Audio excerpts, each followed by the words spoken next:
الحمدللہ رب العالمین والعاقبۃ للمتقین والصلاۃ والسلام علی سید الاولین والآخرین وآلہ طیبین الطاہرین وصحبہ الاکرمین اجمعین، اما بعد۔ معزز و مکرم صدر اجلاس نقیب ملت الحاج بیرسٹر اسد الدین اویسی صاحب، محترم المقام الحاج سید احمد پاشا قادری صاحب، معتمد عمومی کل ہند مجلس اتحاد المسلمین، دیگر قائدین، مشائخ اعظام، علماء کرام، برادران ملت اسلامیہ، برادران وطن، اللہ آپ کے جذبے ایمانی اور حب الوطنی دونوں کو سلامت رکھے کہ بہت دیر سے، بلکہ مغرب سے آپ رات کے اس آلموسٹ آخری حصے تک اپنی ذمہ داری کا احساس نبھاتے ہوئے ہندوستان کی آزادی کے 75 سالہ جشن میں شرکت کی سعادت حاصل کر رہے ہیں۔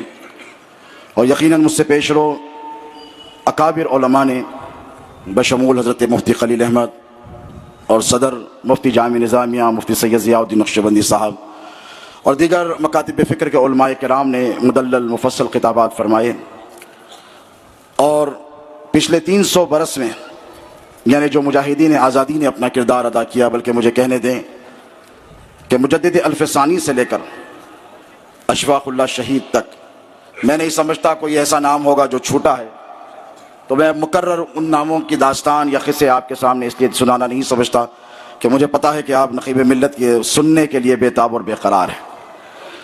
اللہ آپ کو سلامت رکھے۔ ایک بات میں کہوں گا، صرف ایک بات، وہ یہ کہ ماضی کے حالات آپ کو سنائے گئے، مسلمانوں کے گلوریس پاسٹ کی داستانیں آپ کو سنائی گئیں کہ کس طرح مجاہدین آزادی نے اپنی جانوں کی قربانیاں پیش کی، کس طرح ظلم برداشت کیا، استبداد کو برداشت کیا، جور و ستم کو برداشت کیا، اپنی جانوں کو قربان کیا، تختہ دار پر جب چڑھائے گئے تو پھانسی کے پندھے کو چوم لیا۔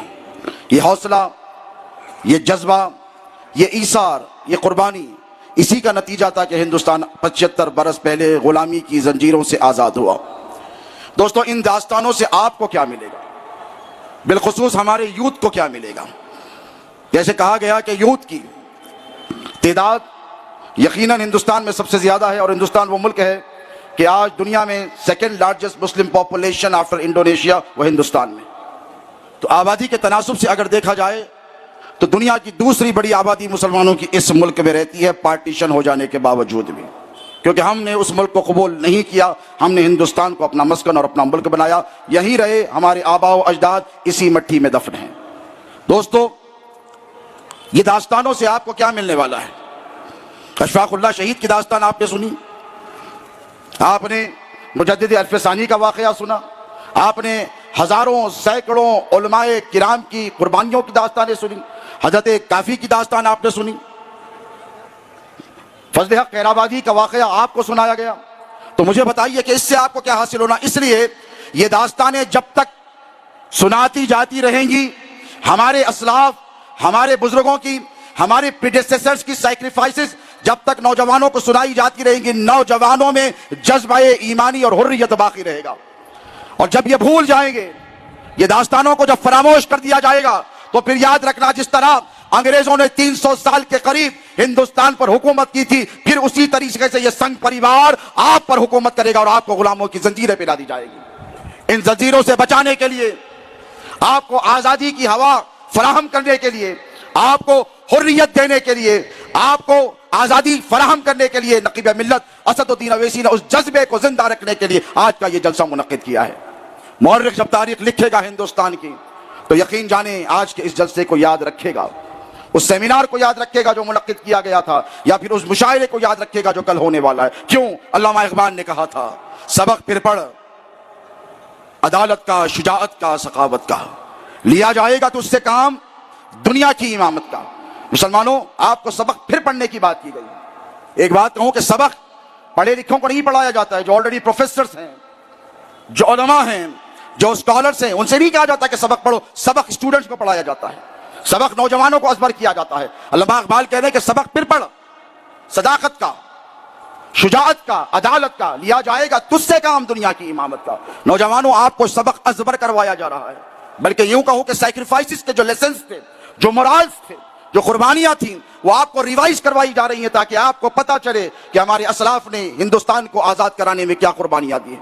وہ سرفروشی کی داستانیں، وہ جواں مردی کے قصے، وہ حوصلہ، وہ عزم، وہ استقلال، وہ استقامت، وہ مردانہ کردار جو ہمارے بزرگوں نے ادا کیا تھا نوجوانوں، اسی کردار کو آپ کو یاد رکھنا ہے تاکہ آپ کی آنے والی نسلیں بھی جب آپ پر ظلم ہو، زیادتی ہو، جور و ستم ہو، اسی حوصلے کے ساتھ باطل قوتوں کے سامنے ٹھہر سکیں۔ اور اللہ رب تبارک و تعالیٰ نے بھی جا بجا قرآن مجید میں داستانیں سنائی ہیں، قصے سنائے ہیں۔ سورہ یوسف میں وہ فرماتا ہے نحن نقص علیک احسن القصص، اللہ فرماتا ہے کہ ہم نے تم کو احسن قصے سنائے۔ کیوں سنایا گیا نوح کا قصہ؟ اللہ رب تبارک و تعالیٰ نے تفصیل سے فراہم فرمایا ہے۔ کیوں سنایا گیا ابراہیم کا آگ میں پھینکا جانا؟ کیوں سنایا گیا اسماعیل کا سوری کے نیچے لیٹ جانا؟ کیوں اللہ رب تبارک و تعالیٰ نے سنایا یونس کا قصہ؟ کیوں سنایا گیا یوسف کی داستان؟ کنویں میں پھینکا جانا، مصر کے بازار میں بکوا جانا، الزام لگوایا جانا، زندان میں ڈال دیا جانا۔ اللہ رب تبارک و تعالیٰ نے یہ تمام داستانیں اس لیے سنائی تاکہ تم سبق حاصل کر سکو، تاکہ تم کو سبق مل سکے اور علم مل سکے۔ تو دوستو، آج کے اس عظیم الشان جلسے کا مقصد یہی ہے کہ ہماری ہسٹری کو ریوائز کیا جائے۔ اور جہاں تک یہ ترنگے کا تعلق ہے دوستوں، ترنگا گھر گھر لہرایا جا رہا ہے۔ حامد محمد خان صاحب نے بہت اچھی بات کہی کہ جس کے پاس گھر ہے وہ تو لگائے گا اور جو بے گھر ہے وہ کہاں لگائے گا۔ میں ترنگے کے ساتھ حوالے سے صرف ایک بات آپ کو کہوں کہ دا try colour consist of 3 colours, کتنے؟ 3 رنگ ہیں، ایک سیفرن ہے اور ایک وائٹ ہے اور گرین ہے۔ اور جو سیفرن کلر ہے، جسے زعفرانی کلر کہا جاتا ہے یا اورنج کہا جاتا ہے، یہ کلر کیا سگنیفائی کرتا ہے؟ یہ کس چیز کی علامت ہے؟ یہ کلر کریج یعنی ہمت کی علامت ہے۔ اور کہیں بتائی گئی، ایک بتا رہا ہوں۔ اور جو بیچ میں وائٹ ہے یہ ٹروتھ اور پیس کی علامت ہے، یعنی امن اور سچائی کی علامت ہے۔ اور جو گرین کلر ہے یہ پراسپیرٹی کی علامت ہے، یہ گروتھ کی علامت ہے، یہ آسپیشیسنی کی علامت ہے۔ تو دوستو، یہ جو 3 رنگ ملے تب جا کے ترنگا ملا۔ یہ 3 رنگ کبھی ایک نہیں ہوں گے، یہ 3 الگ تھے اور یہ الگ ہی رہیں گے۔ اور مجھے کہنے دے، جسے آپ نے علماء کتاب کے کتابات میں سماعت کیا کہ 90,000 سے زائد لوگوں نے جام شہادت نوش کیا ہندوستان کو آزاد کرانے کے لیے، اس میں 66,000 کے قریب مسلمان تھے۔ کتنے؟ تو تناسب کتنا ہوا؟ 70%۔ اب یہ جو کریج ہے ہندوستان کے ترنگے کا، مجھے کہنے دیں کہ اگر مسلمانوں کی تاریخ کو مٹا دیا جائے گا، ہمارے شہیدوں کی قربانیوں کو فراموش کر دیا جائے گا، مسلمانوں کے رول کو جنگی آزادی میں بھلا دیا جائے گا، تو یہ سیفرن رنگ جو کریج کی علامت ہے یہ پھیکا پڑ جائے گا، کیونکہ اس میں 70% حصہ ہم مسلمانوں کا ہے۔ امن ہم نے دیا ہے اس ملک کو، اور آسپیشیسنس اور یہ جو گروتھ فرٹیلیٹی ہے اس ملک کی، وہ ہماری طرف سے ہے، اسی لیے کہ مٹی میں ہم گئے ہیں اور ہم نے تم کو زندگی فراہم کی ہے۔ میں اللہ رب تبارک و تعالیٰ سے دعا کرتا ہوں کہ اللہ نقیب ملت کی عمر دراز فرمائے، اس سعی کو، اس کاوش کو، اس کوشش کو قبول فرمائے، اور ہماری نوجوان نسل کو تاریخ کے جو اوراق ہے اسے پلٹ کر پڑھنے کی توفیق عطا فرمائے، تاکہ پھر کل ہم میں وہی جذبہ پیدا ہو جو جذبہ مجاہدین آزادی کا تھا۔ وما علینا الا البلاغ المبین۔